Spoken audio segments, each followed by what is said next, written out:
Alright, so we have OSP moving up to heavyweight. He's facing Tanner Boser. So OSP has a 1 inch height advantage and a 4.5 reach advantage, even though he is moving up in weight. OSP, he comes in as southpaw. He tries to fight long. He has a good kicking game. I think he has a really nice kicking game. His hands aren't great. Yeah, I think Tanner Boser does have the nicer hands. OSP, he'll go for a check left hook, or a check right hook, sorry, because he's in southpaw, but that's, yeah, probably his favourite punch. That's the one that he put out Alonzo Menafield with. But I got to give the boxing or the hands advantage to Tanner Boser. If this fight was just in boxing range, I'd say Tanner Boser would win. Same game plan as Jamal Hall, implemented. But Tanner Boser, his stand-up's pretty limited as well. He feints a lot. He usually does have the hand speed advantage over, any other heavyweight, and I think he still has the hand speed advantage here as well.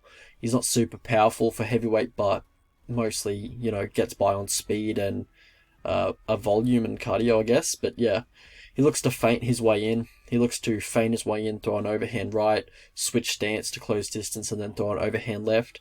And that's basically what he throws, and the low calf kick as well, I guess. But mainly it is those overhand rights or overhand left, type of shots. And OSP, he does leave his lead hand low at all times. He leans back with his chin in the air to avoid strikes. So just very concerning strike and defense. And he just has very awkward balance in general. So it probably makes him look more rocked or stunned than he probably is at the time. But it just is not a great visual. It looks like he gets rocked by every punch because his balance is just so bad. And he's just such an awkward guy. Like, just how he moves. But yeah, it is what it is. Southpaw first orthodox stance opens up the teep to the body for OSP. Body kicks, high kicks. As I mentioned before, really nice kicking game. So how these guys win fights? So yeah, for OSP, really nice kicking game. And he's also lethal on top. He's very heavy on top, and he's got a really nice submission game. For Tanner Boser, he's got a granite chin, he's got good footwork, and he has good cardio. I'm not saying he has excellent anything, like cardio-wise or whatever. I'm just saying that those stick out because of the division that he's in. So he looks like he has great cardio compared to heavyweights. It's all relative. But how these guys lose fights, so for Tanner Boser, he's got subpar get-ups. For OSP, his chin's quite damaged. He gasses after 1.5 rounds in a high pace or a competitive fight, especially if they involve grappling. It tends to be quicker than 1.5 rounds. But yeah, so past the victory for these two. So for OSP, body kicks, high kicks, obviously, catch a kick off Tanner Boser and look to take him down, and just get in top control by any means necessary. And I think, you can do some damage on top. For Tanner Boser, obviously, don't get taken down, keep it on the feet, but look for feints and look to get OSP biting and try and draw that check right hook out of OSP, and then get in boxing range and throw your combinations. Don't hang out in kickboxing range. Keep the pressure on the guy. Don't let him just kick you up a distance. So how I see the fight going, so I think Boser might be fighting for his job here, but, worth mentioning that OSP is 3-5 in his last 8 fights as well. 2 of those wins, he was getting dominated until he did find the finish, which was the Mahal Oleksiejczuk fight and the Tyson Pedro fight. He was just getting absolutely dominated, and he's that type of guy. He's like that Anthony Smith type who just never really is winning a fight.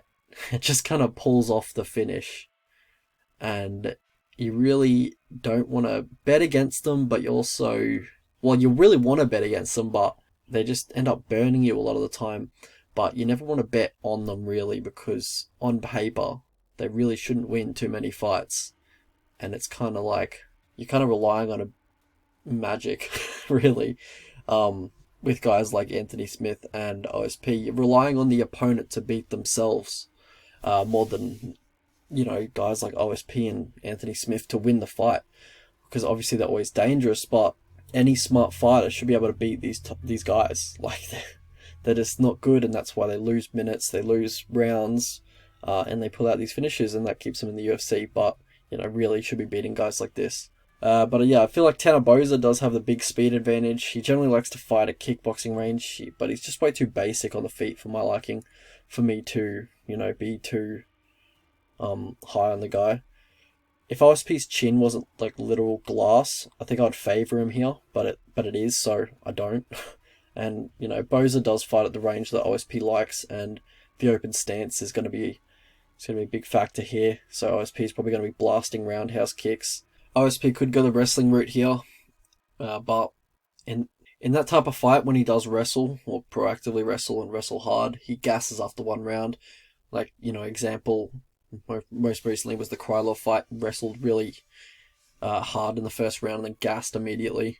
Boser has no get-up game, but he does have decent cardio, so the last half of the fight is going to be, quite sketchy for OSP if Boser hasn't been subbed unconscious yet, or he's had his arm tweaked in a certain direction yet. But yeah, I talked about it in the Latifi versus Tanner Boser breakdown. Just this guy has no get-ups. Like, we hadn't seen it in the UFC up until the Latifi fight, but the guy just has no Brazilian Jiu-Jitsu game. And that was pretty obvious from his regional scene fights. And it just hadn't been tested in the UFC up until that point. But, you're going to get away with that in the heavyweight division. Like, these guys, they're not very well-rounded. They're just... And most of them are strikers, the majority of the heavyweights, they're going to fight on the feet. So, it is what it is. But, yeah, the guy's just got no Brazilian Jiu-Jitsu. So I wouldn't be surprised if OSP just submits him as soon as he gets to the mat. But, yeah, OSP's durability, or, lack thereof, I think it's just going to be his demise in this spot. And that's the only reason I'm picking Tanner Boser. Like, I think OSP is going to gas after one competitive round at heavyweight. I think he's going to gas if there's a round of heavy grappling. Now, like I got to say, like, Tanner Boser is probably not going to make him work too hard on the ground, but I think OSP is still just going to gas anyway.